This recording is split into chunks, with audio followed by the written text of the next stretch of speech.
आहिनि जेका दुनिया में जिते बि जिते मोमिनीन आहिनि उन्हनि जे दिलियुनि खे ॼण त हू सॻा भाइर जीअं हुजनि।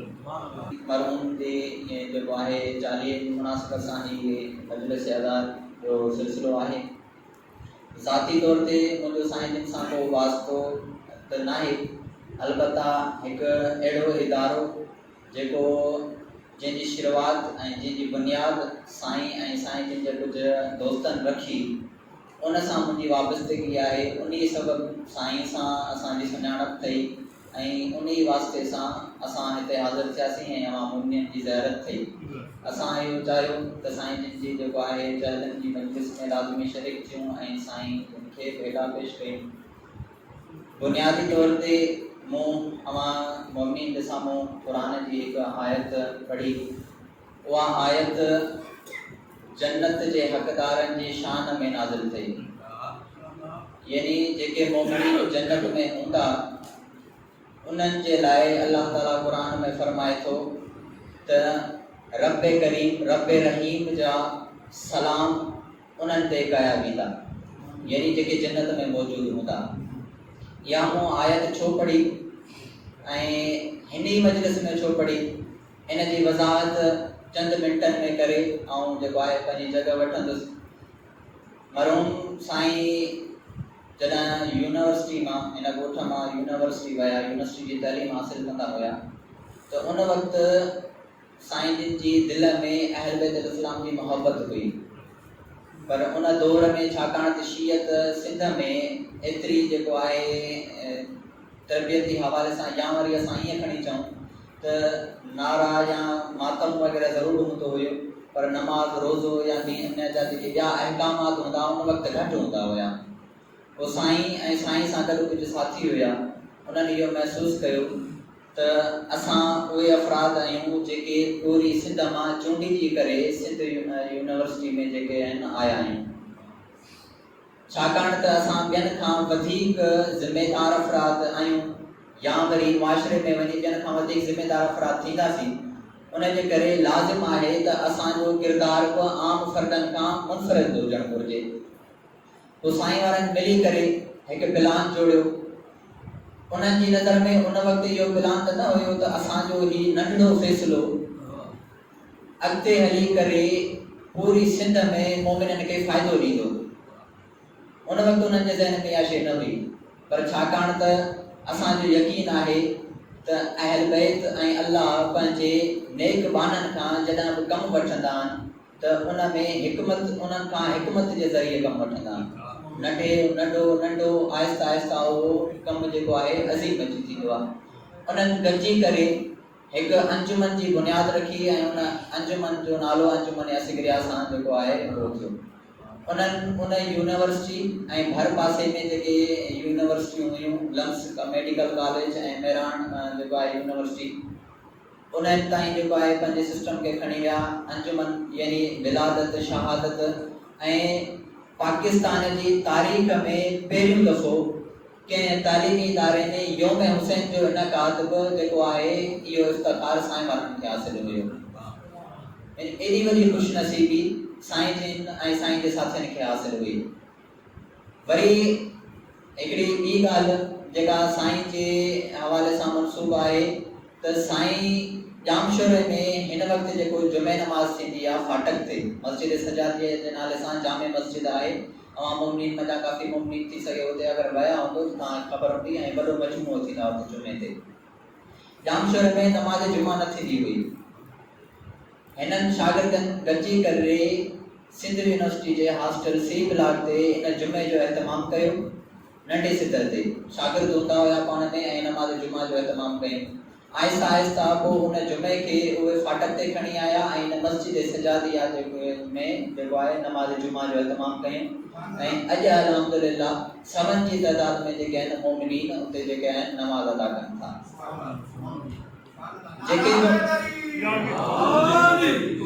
जेके बि मोमिन हिते अवां हाज़िर आहियो या हाज़िर न आहिनि कंहिं बि सबबु, तव्हां ॾिसंदा आहियो त हर मुसलमान जी इहा दिली ख़्वाहिश हूंदी आहे त हिन दुनिया में आउं अहिड़ो कमु करे वञा जो न फ़क़त जेको आहे उहो मुंहिंजे लाइ हिन दुनिया में फ़ाइदेमंद हुजे बल्कि मूंखे आख़िरत में फ़ाइदो ॾिए ताकि मूंखे जेको अज़ाब मिलण वारो आहे उन अज़ाब में उते घटिताई थिए। छो अज़ाब में घटिताई थिए? उन जे करे ताकि उन अज़ाब खां निजात मिले मूंखे ऐं अहल बैत सां गॾु जेको आहे जन्नत में हुजां। साईं इलाही बख्श साहब ऐं साईं सां गॾु जेके ॿिया अफ़राद हुया उन्हनि बि हिकु अहिड़ो कमु अंजाम ॾिनो पर हिकु न ॿ कम जेके हिन वक़्तु हिकिड़ो आउं ॻणाए चुको आहियां। नमाज़ जुमा जो बुनियाद जेको जामशुर में जेसीं ताईं मोमिनी नमाज़ पढ़ंदा हुते उन जो सवाबु मर्हूम खे मिलंदो रहंदो या मर्हूम सां जेके बि गॾु हुया इंशाअल्लाह। नंबर ॿियो जेको वॾो कारनामो इन खां अञा वधीक हुयो उहो हुयो इन अंजुमन जो जेको बुनियाद साईं रखियो इहो सवाबे जारिया साईं जे लाइ थियो।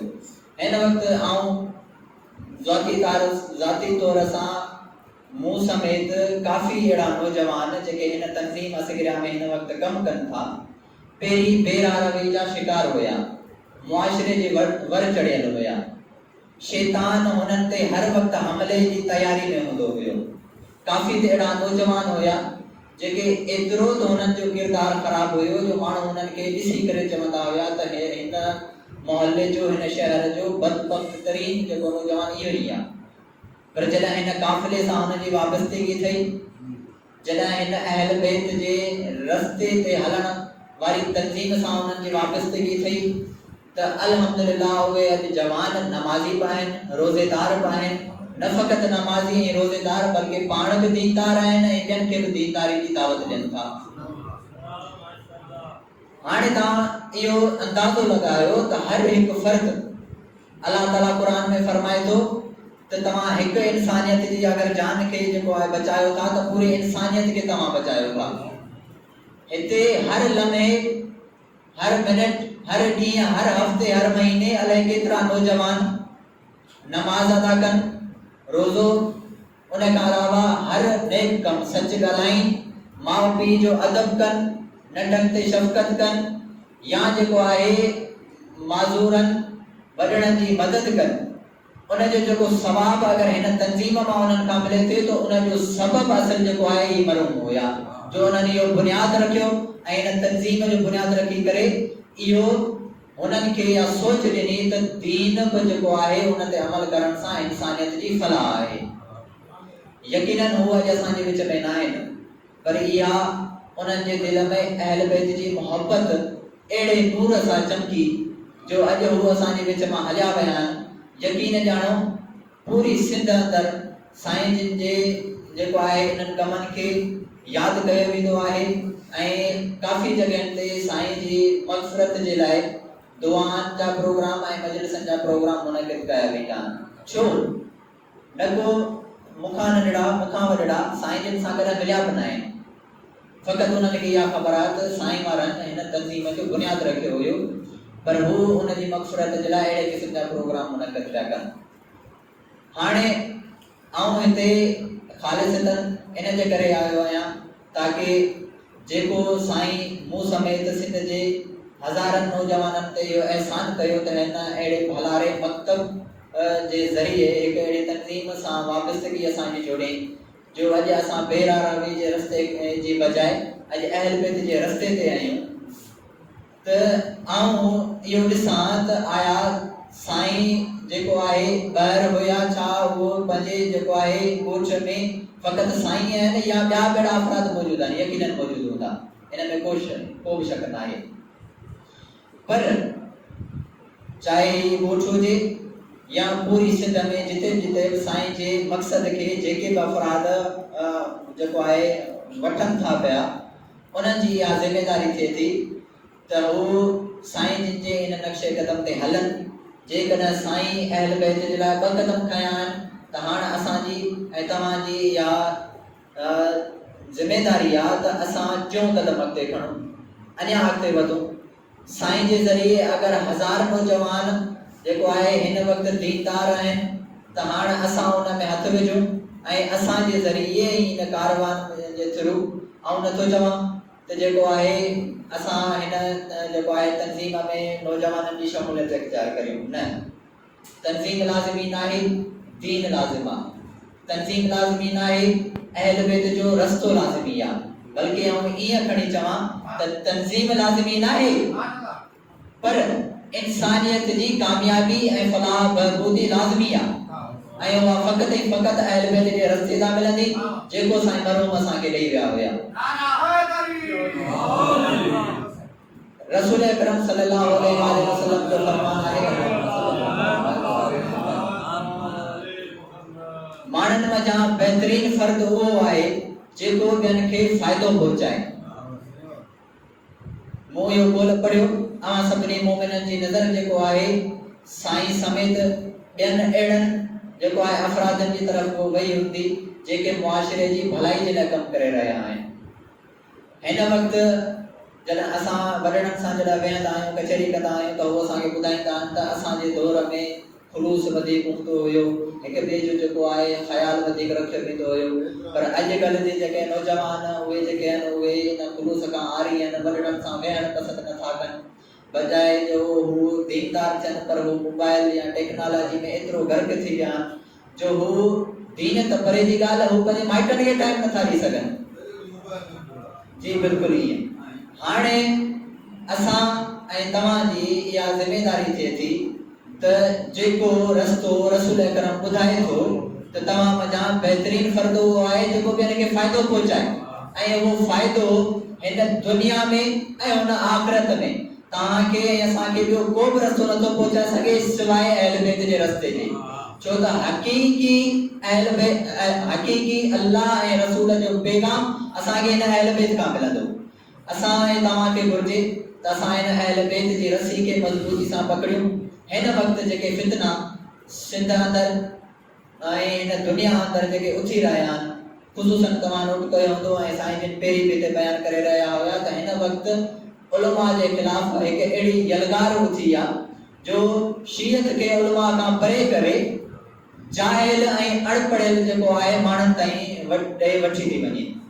उहे माण्हू ही जेको मेंबर आहे उहो मेंबर रसूल आहे, ही पाक मेंबर आहे। हिन मेंबर ते वेहण जो हक़ कंहिं जाहिल खे न आहे, आलिम दीन खे आहे। उहो आलिम दीन जेको अल्लाह जो पैगाम ॿुधाए, उहो आलिम दीन जेको वहदत जो पैगाम ॾे, उहो आलिम दीन जेको नफ़रत खे ख़त्म करे, ऐं उहो आलिम दीन जेको इंसानियत जी कामयाबी जो रस्तो ॿुधाए। न के उहे जाहिल ज़ाकिर जेके न के मदरसे में था पढ़नि, न ई जेको आहे के पंहिंजी जेको आहे मुतालो था कनि, बल्कि हितां हुतां जो ॻाल्हि ॿुधी करे अची मेंबर ते वेही करे फितनो बर्पा करे ऐं जेको आहे मोमिनीन खे पाण में विढ़ाइण जी कोशिशि था कनि। असांजी ऐं तव्हांजी हिन वक़्तु इहा ज़िमेदारी थिए थी त असां उलमा सां कंधो जेको आहे कुलो कुले सां मिलाए पियूं ताकि इहे जेके उलमा वरसतुल अंबिया आहिनि, अंबिया जा वारिस आहिनि, उन्हनि खे नुक़सान न पहुचे। छाकाणि त अगरि इन्हनि उलमा जी तरफ़ उहो आंगुर खणनि था त इहा आंगुर वरी वधी करे इहा मेंबर रसूल ऐं रसूल ताईं रसूल जे दीन ते ईंदी। इन जे करे अॼु असांजी ज़िमेदारी आहे त असां इन्हनि साज़िशनि खे ॾिसूं ऐं उलमा सां गॾु हुजूं ऐं जाहिलनि जे रस्ते खे जेको आहे उहो छॾे ॾियूं। साईं इलाही बख़्श महतलो साहब साईं जे जेको आहे जाहिलनि जे हवाले सां ही मजलिस हुई। यकीनन हिन वक़्तु अगरि हू असांखे ॾिसी रहिया हूंदा त असां इन पुख़्ते ईमान सां त हू जेको आहे जन्नत में ई हूंदा ऐं अहल बैत जे साए में ई हूंदा। पर उन बावजूद असां वरी जेको आहे इन जेको आहे महफ़िल जो जेको बि सवाबु थिए थो उहो साईं जिन जी रूह पाक जेको आहे रूह खे बख़्श करियूं था ऐं साईं जिन जी मग़फ़िरत जे लाइ दुआ घुरूं आहियूं ऐं हर उन मरहूम जी मग़फ़िरत जे लाइ दुआ घुरूं आहियूं जंहिंजी दुआ घुरण जे लाइ को बि न आहे। ऐं ख़ुसूसन हिन वक़्तु दुनिया में अहिड़ी क़िस्म जूं तब्दीली अची रहियूं आहिनि जो ॼण ईअं महसूसु थिए थो त वॾी तब्दीली जेका दुनिया में उहा अचण वारी आहे उहो इमाम ज़माना जो ज़हूर आहे।